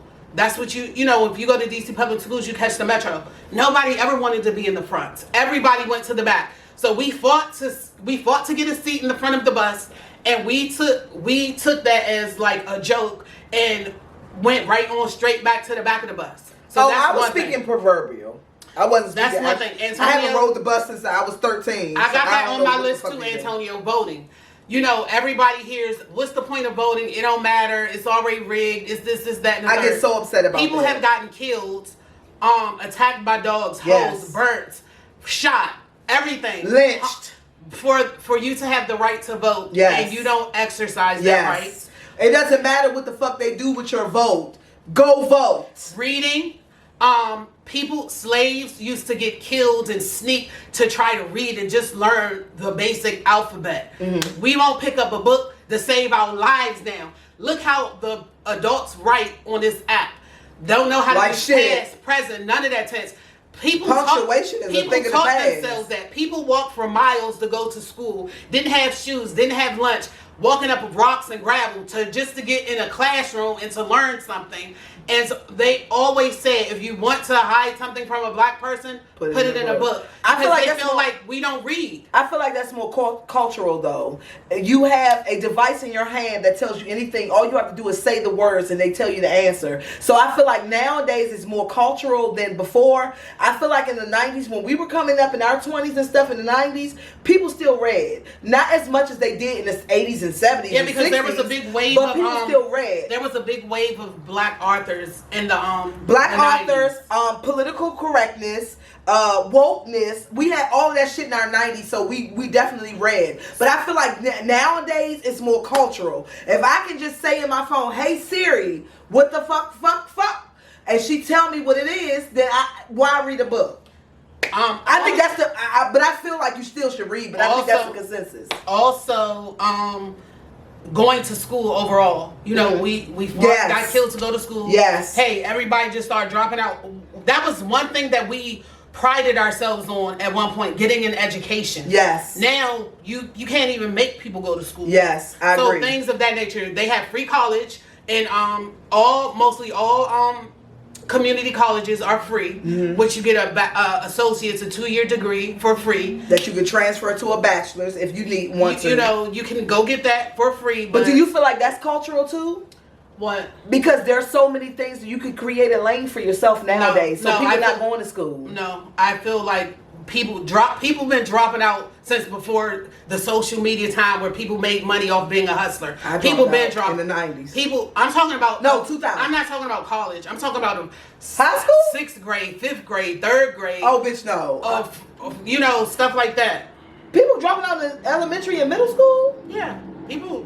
I mean, that's always been a thing, but you know what I'm saying? It's really prevalent now. Lakeisha said church. Elaborate on that. What about church? Or I don't know if you were saying church like I'm Bishop Don Juan. Tell me about that. But you ain't put no exclamation. Or people are leaving church. What are you talking about? Okay. Tracy said big nose, nappy hair, dark skin, big lips, all beautiful and coveted. That is stuff that people want, and you know, they do try to look like us. Tracy, this is crazy. When I was in 7th grade, I used to suck my lips in because my lips I felt like was too big. When I got to, I just started liking. Antonio said it's a sickness putting fake hair in a baby head. It is. When I got to like 8th grade, I just started embracing every part of my life. But it's really funny, Tracy, that now in 2020, 2021, 19, 18, 17, motherfuckers are paying for my lips now. You know what I'm saying? Like all the shit that we found that first of all, let's keep it real. Let's keep it 100. Everybody wants to be us. We are the shit. Everybody wants our culture, our music, our sound. They want our rhythm, but not our blues. Yeah. Bitch, that's a word. There are the way we dress, the way we talk, the way we wear our hair. Everybody wants us. Everybody, if you go on TikTok, we the most emulated. The aesthetic of everyone is the black girl aesthetic. It's a black woman. I don't care who it is. We the most hated to them, but everybody wants to fucking be us. Their skin, weaves, wig, all of it. Everything is a black girl aesthetic. The gay guys, the black creatives, the white gays want to be black women. Everybody, like Godfrey, you got to look at Godfrey talk about this. I saw that. Godfrey says a word about this. Not saying that I'm not going on the trans or the gays or anything like that. When I say that they want to be black women, is when I say that, I mean they are emulating us. That not saying that they want to be black women. The gays don't torture us for this or anything like that. I'm just saying they want to be black women. They act like black women. We started this motherfucking shit. That's basically what I'm saying. But those are all the things that they taught us to hate about ourselves. Raphael said S curls was the shit. Raphael, do you know that there's a trend going around on TikTok where Asian, don't say Latino, they getting what we consider the Jerry curl. Don't say that. They have super straight hair. They're going to the hair salon. They're getting the Jerry curl rods, all rolled up tight in the row. Just like Pearl off 227 or Teena, Rose off 227. Stop talking right now. I need you to pull up a Japanese nigga with a motherfucking Jerry curl. Japanese young white boys, young Latino boys. I know you playing. I'm dead serious. What happens is if their hair is straight, they get a Jerry curl, then they get the fade. You know, it's shaped up all nice, but the top is curly. That's the thing now. So they try to look Puerto Rican. All the stuff that we got clown for. Or whatever. That was my point of that whole rant. That was my point.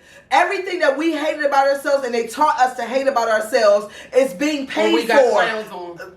Clowns and all of that is now being paid for by everybody. Okay, India said... big asses, big hips. India said, in taking advantage of all the things that we have now, India said foreigners came here for our education opportunities opportunities, and we here not even using them. That's true. I always say that. That's 1,000%. I've been saying that for years. Listen, I've been saying that too.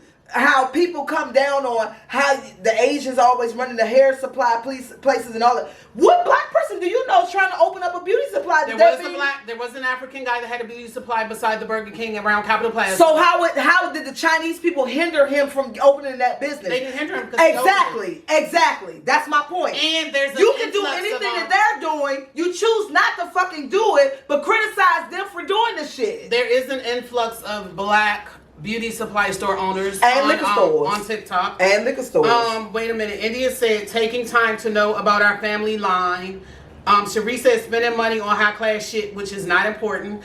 That is something that's going to always hinder us, and that is going to always be our downfall. The Joneses mentality. That is the biggest. That's one of our biggest downfalls. That's one of our biggest downfalls. There's a documentary about it that came out in the '60s, and it shows you how black people try to keep up with the Joneses. And there's a book that I read called "Stop the Brainwash" that just tells you how and why we feel like this. That's the only thing. When you have certain things or you do certain things, that's what makes you feel important. And that's why people will spend their last on these sneakers. Literally a piece of cotton that costs $5, you will buy a $700 t-shirt because it has a logo on it that tells you that it's, name brand. Yeah. I kind of think that that's more of a preference thing. If I like I'm a person of fashion, I'm a designer. So I feel like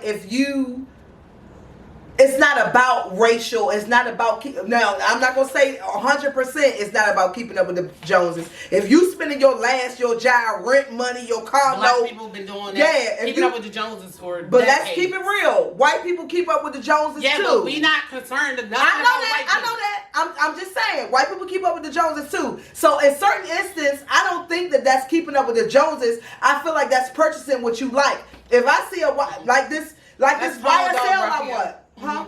Raphael said, "Who dog is that?" That's my baby. Thank you, Ronald. I feel like if the hot pink YSL, I've been one of that. I'm never going to spend my mortgage to get that fucking purse. Of course. But I feel like that's not keeping up with the Joneses. That's purchasing something that I love, that I want. So I think there's a difference. Okay. Lauren said, "Yes, we are lit." Antonio said, "We are." We are fucking vibe. Tracy said, "From the gays to the transgender to the white girls, Asians, Indians, European, everybody want to be us." Yes, ma'am. Tracy said they getting afros too. It's been going on for a while. And the white dudes want to be the black dudes. India said they getting afros with aluminum foil. Send me that. Lauren said she's serious too. Tahir said they are. I've seen hella videos. Tracy said because the foreigners get more opportunities than we do. That's why. The foreigners get the same. Raphael said he need to get a TikTok. First of all, who said that the foreigners get more opportunities? Tracy. So Tracy, they get minority loans. Kelly, that's Tone Dog. They get I don't know why she's here. She it's for Black History Month. She's black. No. She black. She got a little white on the top, but she laying down, so she black. She a pit bull, so that's the only reason she black. And she went from, what was her name before? Daisy. She went from Daisy to Czar. When I got her, she's Czar.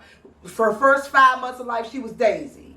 Does she look like a Daisy or a Czar? Raphael said white folks be doing them returns too. Shut up, Raphael. Like shit, Raphael. But here's what I'm saying though about that. Tracy, I agree with you, but I kind of don't agree with you on certain aspects. Tracy said the Asian comment. Yes. Because so what they're doing is than we do. That's what they're doing is getting minority loans. There's nothing stopping the black community from getting minority loans. We choose not to. We choose to, if we do get a minority loan, we want to do other things with our loans. They want to open beauty supply stores and carryouts. You can't fault them from that. The same opportunities. Y'all see what happened with them PPP loans? Everybody just did dumb shit with it. Everybody flew out. And did dumb shit with it. They get the same opportunities as a minority that we do. We don't take advantage of it. You can't blame another culture for that. Okay, and not taking up for the Asian culture, but even the African culture, they stick together more. That's going to be my last question. Every culture. Like, how can we come together? Okay, we'll get to that. But even with when we open up the business, you got the black people nail bar. I don't do pedicures. I don't do this. Come with your nails already polished, so I won't. All I can do is decorate them. No shade, but I'm going straight to the Vietnamese. When you go to because the assembly line, you know, is convenient for me. And there's no such thing as no. I'm not going to do that. Yeah, I don't want to be in there for 3 hours. Right. For something that I know I can get done in 20 minutes elsewhere. Not only that, they perform all services. You don't have to show up. They'll hold a big ass leg and foot up. I don't care if the lady be what 80 pounds. The lady, no. The lady, the Asian. The Asian lady at the nail salon, she'll be 85 years old. Like shit. She'll be 85 pounds, 4'10". I don't care if you come in there and you 350. She gonna hold that leg up, chisel you. She gonna give you you want the package, you want the whole whatever. She gonna sell you her services, all that shit. Yeah. I feel like But when you walk into a customized nail bar, they only want to do your nails. They not doing we don't do pedicures for sure. Yeah, you better come with your shit already washed and blow dried and all that shit. When y'all start having these conversations, put my name out there. Period. Jafani, the Black Hood, Mother Teresa from DC. And we do come back and read these comments. If it doesn't make it, if she doesn't read your comment on the live, we still do come back and read these comments. So put it in there. Okay. How can we come together as a people reminiscent of the past but with today's resources? Because the resources and different things are here. You know, we had way less before, but we came together so great and made things work. And I just feel like we were such a strong community of people, you know, from people coming from the South, moving, you know, migrating to the North and staying with people they didn't know, getting a job, going to school, doing whatever. We stuck together and helped one another out. How can we get some of what we lost back? Because we have lost our way as a people. Honestly, first and foremost, I 100% agree with that. Gracias. Second, I don't feel like, I hate to say it, but I feel like there is no coming back because we've been structured. Okay, so just think about us coming up in the 90s. When before in the 70s, 80s, early 90s, there was, you still coming to grandmama's house, you still doing this, I got you. We still doing this, we still doing that. I gotta be at work at 11, but go ahead. We're in a generation, our generation, the mid 90s to late 90s has always been, you get your kids, you get your husband, and y'all, for your little community, y'all little family, work yourselves out of whatever you're in. We started closing each other off. Yeah, you progress. Yeah, we gonna still see mom and them at Thanksgiving and Christmas and all that, but you look out for your immediate family only. When before it was, you look out for the family. I think we're past that. I think we've gone away from that. And I feel like that's only the black community. Antonio, yes. What did Antonio say? He said that I don't need nobody mentality. Yes! Big with all of us. Antonio, yes. I feel like that's gone away.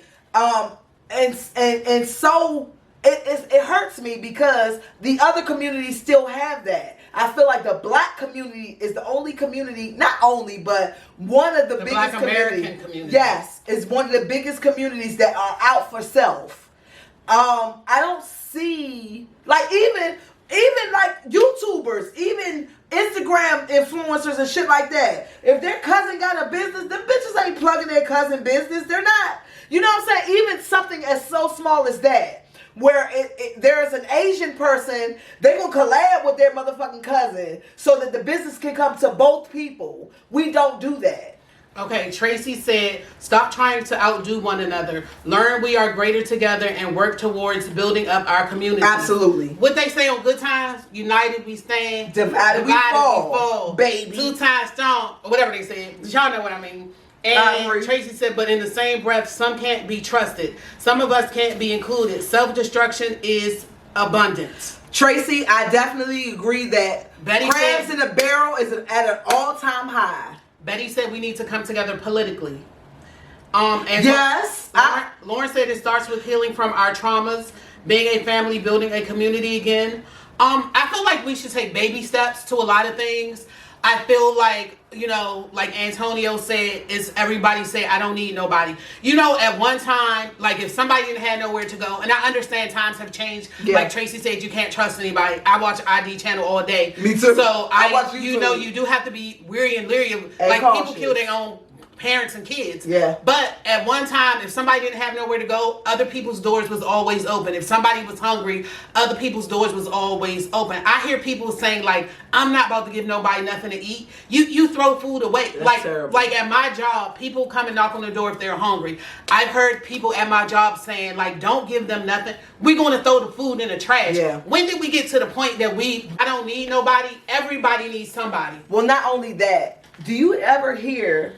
Okay, so it's common knowledge. We all need each other. It's common knowledge that if an Asian person, an African person, a Hispanic person, if their person comes from wherever country they're from, it's common knowledge. They're When going they to move come in. here, they're going to set them up. Yes, they're going to move in with this person. You're going to work my business until you save the money that you need to open your own business. And then you're going to open your own business, and we're going to keep going from there.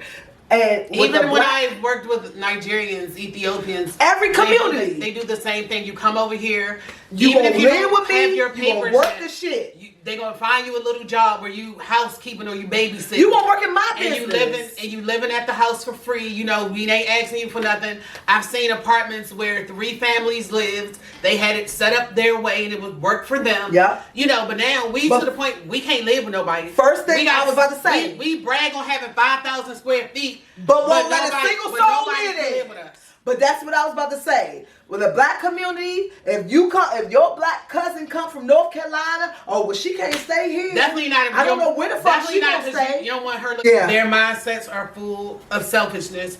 I always heard that, but I do know a lot of black people that didn't put their kids out at 18. I don't feel like I feel like a lot of kids wanted to leave at 18 because they thought they was grown.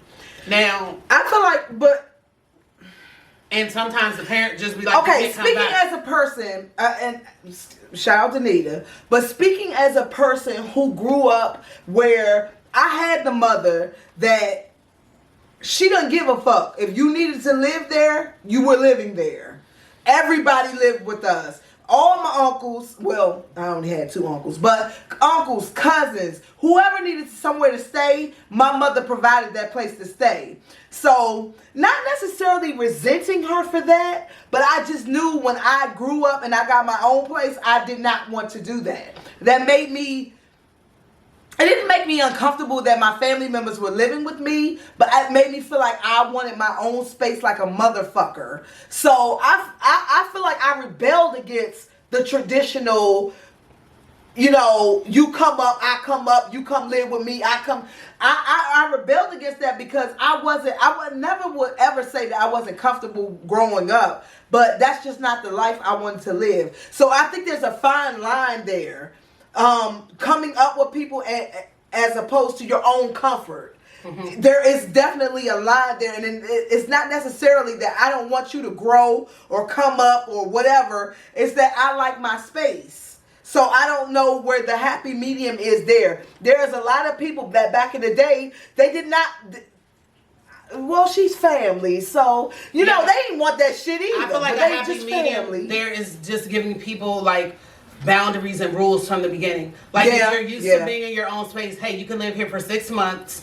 You got to go and you got to be ready. I feel like we are very uncomfortable with certain conversations, and that's a downfall too. Yes. You'll feel a certain way. You won't tell the person. You'll call everybody else and be like, he getting on my nerves. I wish he'd get out, whatever. But you won't say it to them. You have to have uncomfortable situations. And of course, when it's somebody that's your family or your friend, you kind of let stuff slide, but you should have an uncomfortable conversation about boundaries and rules first. Agreed. So they can know, like, in 6 months, I don't care what's going on in your life. On June 1st, you have to go. I've done my part. Yeah. But nowadays, like I said, the mental health component and all that, you get killed when you put them out. So I understand people's fears and stuff. It's just, And that makes people not even want to try.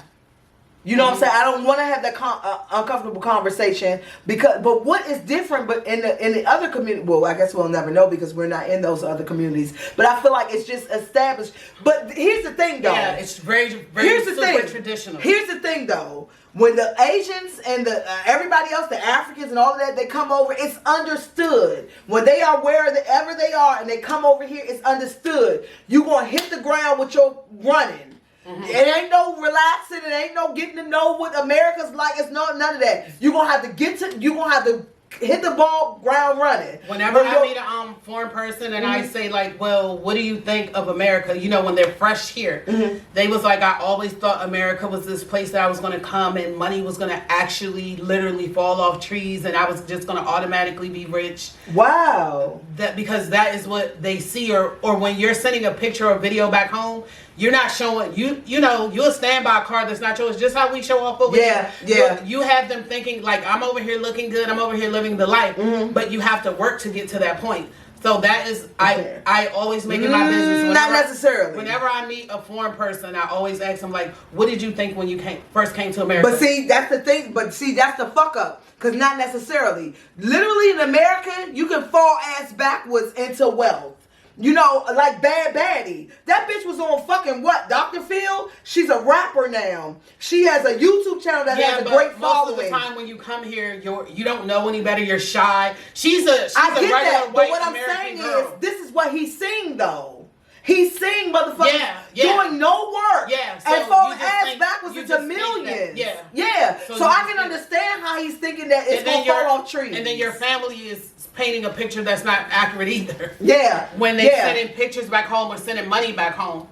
But anyway, let me read the comments. Okay. Lawrence said, keep your children home until they can afford to buy a home or they can stay with you forever and pass down your land to them. No, you can't stay with me forever. But I do definitely agree that the kids should stay with the parents until they can buy property. Antonio said my grandma's house was like a shelter, so I'm with that tone. Okay. My mama's house was too, Betty baby. said that comment was meant for the other topic of community coming together. Only a selfish mindset will see people in need and turn their back. Yeah. And Betty said, however, because I do like my space, we must have a plan for me to assist. And with that, we gotta go. All right. If you missed any part of the show, make sure you tune into our YouTube channel. To run away from you at 18. Make sure to go lay down. Absolutely. Make sure you tune into our YouTube channel, Talks with Tone and Teena. If you miss any part of the show, please definitely still comment as long as you can because the live will be taken down in the morning. This show will be up on Saturday. What's today? Saturday. What's today? Thursday? Yeah, Saturday. So this show will be up on Saturday. You can leave your comments on our YouTube channel or anything like that. Thank you guys for tuning in. We'll see you Let's sing a black song. We shall overcome. I was going to sing Optimistic by Sounds of Blackness. Okay. As long as you keep your head to the sky. That was my shit, bitch. You can win. You can win, child. As long as you keep your